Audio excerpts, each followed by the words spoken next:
Trailer ಲಾಂಚ್ಗೆ ಬಂದಿದ್ದಕ್ಕೆ thank you.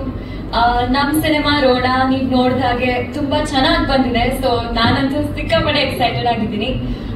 ನನ್ನ ಪಾತ್ರದ ಬಗ್ಗೆ ಹೇಳ್ಬೇಕು ಅಂದ್ರೆ ನಾನು ಕಾವ್ಯ ಅನ್ನೋ ಒಂದು ಹುಡುಗಿ ಪಾತ್ರ ಮಾಡ್ತಿದ್ದೀನಿ. ಇವಳು ಬಂದು ಹಳ್ಳಿ ಹುಡುಗಿ, ಸಿಟಿನಲ್ಲಿ ಓದಿರ್ತಾಳೆ. ಸೊ ಹಾಗಾಗಿ ತೀರಾ ಹಳ್ಳಿ ಹುಡುಗಿ ಅಂತ ಹೇಳಕ್ಕಾಗಲ್ಲ. ಆದ್ರೆ ಸಿಟಿನಲ್ಲಿ PhD ಮುಗಿಸ್ಬಿಟ್ಟು ವಾಪಸ್ ಅವಳ ಹಳ್ಳಿಗೆ ಹೋಗಿ ಅವಳ ಹಳ್ಳಿ ನಲ್ಲಿ ಏನೇನ್ ಸಮಸ್ಯೆಗಳಿದೆಯೋ ಅದನ್ನ ಬಗೆಹರಿಸಕ್ಕೆ ಶಿವು ಜೊತೆ ಓಡಾಡ್ತಾಳೆ. ಆ ಒಂದು ಜರ್ನಿ ತೋರಿಸ್ತಿದೀವಿ. ಮತ್ತೆ ಒಂದು ನಾವ್ ಏನ್ ಎಜುಕೇಶನ್ ನಾವು ತಗೋದಿವೋ ಅದರಿಂದ ನಮ್ಮ ಊರಿಗೆ ಹೇಗ್ ಹೆಲ್ಪ್ ಆಗ್ಬೋದು, ನಮ್ಮ ಊರಿಗೆ ನಾವೇನ್ ವಾಪಸ್ ಕೊಡ್ಬೋದು ಅನ್ನೋದು ಒಂದು ಪಾಯಿಂಟ್ ಇದೆಯಲ್ಲ. ಈ ಒಂದು ರೀಸನ್ ಇಂದ ನನಗೆ ಈ ಪಾತ್ರ ತುಂಬಾ ಇಷ್ಟ ಆಯ್ತು.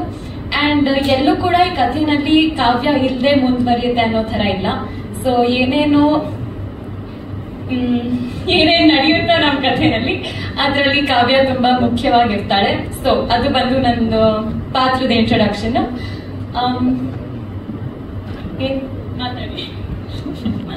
ಓಕೆ, ಇನ್ನೊಂದು ಹೇಳಕ್ ಬರ್ತಿದೆ.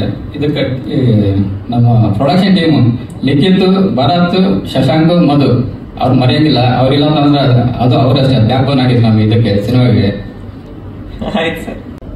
13 ವರ್ಷ ನಾವು ಫಸ್ಟ್ ಇದಕ್ಕೆ ಇದಾಗಿಲ್ಲ ಸರ್. ಒಂದೊಂದೇ ಇದು ಮಾಡಿ 13 ವರ್ಷಕ್ಕೆ ನಾವು ಶೂಟ್ ಹೋಗಿದ್ದು.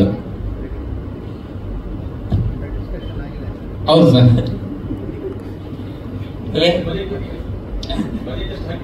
ಬಜೆಟ್ ನಮ್ಮ ಎಷ್ಟಿದೆ ಸರ್?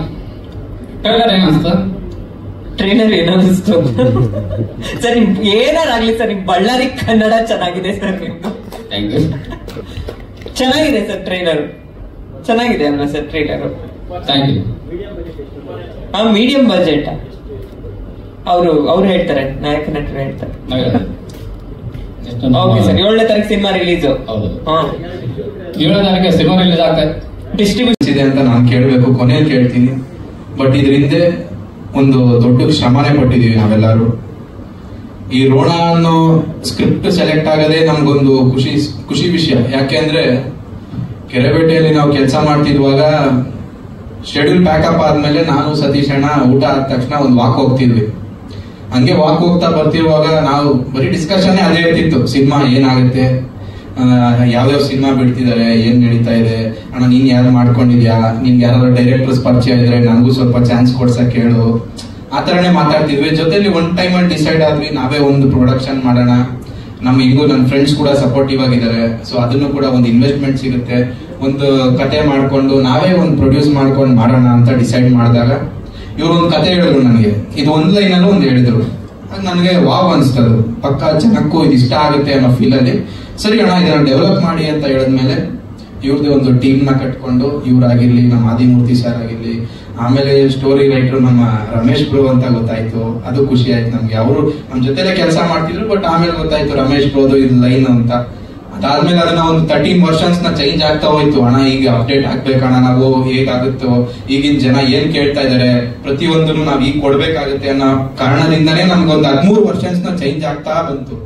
ಅದಾದ್ಮೇಲೆ ಪ್ರೊಡಕ್ಷನ್ ಶುರು ಮಾಡಿದ್ಮೇಲೆ ಒಂದಷ್ಟು ಕಷ್ಟಗಳು, ಅದನ್ನೆಲ್ಲ ನೋಡ್ಕೊಂಡು ಬರಕ್ ಕಾರಣ ಏನಂದ್ರೆ ಹಿಂದಿನ ಸಿನಿಮಾದಲ್ಲಿ ನಮ್ದು ಶೂಟಿಂಗ್ ಬರೀ ನಂದು ಆಕ್ಟ್ ಇರೋವಾಗ ಮಾತ್ರ ಇರ್ತಿರ್ಲಿಲ್ಲ. ನನ್ನ ಆಕ್ಟ್ ಇಲ್ಲ ಅಂದ್ರೂ ಕೂಡ ಯಾಕೆ ಇರ್ತಿದೆ ಅಂದ್ರೆ ಒಂದು ಪ್ರೊಡಕ್ಷನ್ ಕಲಿಬೋದಿತ್ತು ಅಂತ. ಅದಕ್ಕೆ ನನ್ಗೆ ಸಪೋರ್ಟ್ ಮಾಡಿದ್ದು ನಮ್ಮ ಬಲ್ಲಬಣ್ಣ ಇಲ್ಲಿದ್ದಾರೆ. ನಮ್ಮ ಬಲ್ಲಬಣ್ಣ ಇಲ್ಲೇ ಎಲ್ಲೋ ಇದಾರೆ. ಅವರಿಂದಾನೇ ಅವ್ರ ಜೊತೆ ನಾನು ಅಸಿಸ್ಟೆಂಟ್ ಆಗ್ಬಿಟ್ಟಿದೆ. ಹೆಂಗೆ ಅಂದ್ರೆ ಅವರು ನನಗೆ ಹೇಳ್ಕೊಡ್ತಿದ್ರು, ನೋಡ್ಬೇಕು ಇದಂದ್ರೆ ಇದು. ಅವಾಗ ನನಗೂ ಕಲಿಯಕ್ ಸಿಕ್ತು. ನಾನು ಅಲ್ಲಿ ಕಲ್ತ್ರೇನೆ ಇಲ್ಲೊಂದು ಯೂಸ್ ಆಗುತ್ತೆ ಅನ್ನೋದ್ರಿಂದ. ಸೊ ಅವರು ನನಗೆ ಹೆಲ್ಪ್ ಮಾಡಿದ್ರಿಂದ ಅದರಿಂದ ಕಲ್ತ ಮೇಲೆ ಈ ಸಿನಿಮಾದಲ್ಲಿ ಕೂಡ ಅವರೇ ನಮ್ಮ ಪ್ರೊಡಕ್ಷನ್ ಮ್ಯಾನೇಜರ್. ಬಟ್ ಅದಕ್ಕೆ ಮುಂಚೆ ನಾವು ಫಿಕ್ಸ್ ಮಾಡಿರ್ಲಿಲ್ಲ ಇವರೇ ನಮ್ಮ ಪ್ರೊಡಕ್ಷನ್ ಮ್ಯಾನೇಜರ್ ಬೇಡ ಅಂತ ಮಾಡಿದ್ವಿ. ಅದಾದ್ಮೇಲೆ ಇಲ್ಲ ಬೇಕಾಗುತ್ತೆ, ನಮಗೂ ಒಂದು ಆಕ್ಟಿಂಗ್ ಕೂಡ ಮಾಡ್ಕೊಳ್ತಾ ಪ್ರತಿಯೊಂದು ನೋಡ್ಕೊಳ್ತಾ ಇದ್ದಾಗ ಒಬ್ಬ ಪ್ರೊಡಕ್ಷನ್ ಮ್ಯಾನೇಜರ್ ತುಂಬಾ ದೊಡ್ಡ ರೋಲ್ ಪ್ಲೇ ಮಾಡ್ತಾರೆ. ಸೊ ಅದೆಲ್ಲ ಆದ್ಮೇಲೆ ಒಂದೊಳ್ಳೆ ಪ್ರೊಡಕ್ಷನ್ ಆಯ್ತು. ಈ ಸಿನಿಮಾಗೆ ನೀವು ನೋಡ್ತಿದ್ದಂಗೆ ಒಳ್ಳೆ BGMs ಕೊಟ್ಟಿದ್ದಾರೆ ನಮ್ ಗಗನ್ ಬದೇರಿ ಸರ್. ಒಳ್ಳೆ ಮ್ಯೂಸಿಕ್ಸ್ ಇದಾವೆ. 4 ಸಾಂಗ್ ಕೂಡ ನಿಮ್ಗೆ ಅದ್ಭುತ ಅನ್ಸುತ್ತೆ. ನನಗೆ ಗೊತ್ತಿದ್ದಂಗೆ ನಿಮ್ಗೆ ಆಲ್ರೆಡಿ 2 ಸಾಂಗ್ ಇಷ್ಟ ಆಗಿರ್ಬೇಕು ಅಂತ ಅನ್ಸುತ್ತೆ. ಆಮೇಲೆ ಇವ್ ಸಾಂಗ್ ನಾವು ಹೊಗಳಲ್ಲ, ಅಲ್ಲಿ ಯಾವ್ಯಾವ ಸಿಂಗರ್ಸ್ ಹತ್ರ ಆಡ್ಸಿದ್ರು ಅವ್ರು ಕೂಡ ಹೊಗಳ್ತಿದ್ರು.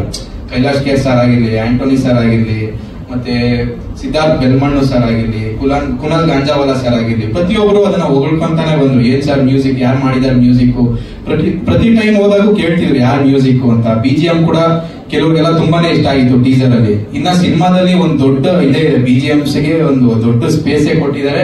ಆಕ್ಚುಲಿ ನಾವು ಚೇಂಜಸ್ ಕಮ್ಮಿ ಹೇಳಿರೋದು ಅವ್ರಿಗೆ. ಅವ್ರು ನಮಗೆ ಫಸ್ಟ್ ವರ್ಷನ್ ಅಲ್ಲೇ ಅದ್ಭುತವಾದ BGMs ಏನ್ ಬ್ಯಾಕ್ ಗ್ರೌಂಡ್ ಸ್ಕೋರ್ ಸಿನಿಮಾಗ್ ಬೇಕು ಅದ್ಭುತವಾಗಿ ಕೊಟ್ಟಿದ್ದಾರೆ. ಏನೋ ಒಂದ್ 2 ಟೈಮ್ ನಾವು ಚೇಂಜಸ್ ಹೇಳಿದೀವಿ ಅಷ್ಟೇ. ನಮ್ಗೆ ಚೇಂಜಸ್ ಮಾಡಕ್ಕೆ ಅವರು ಟೈಮ್ ಕೊಟ್ಟಿಲ್ಲ.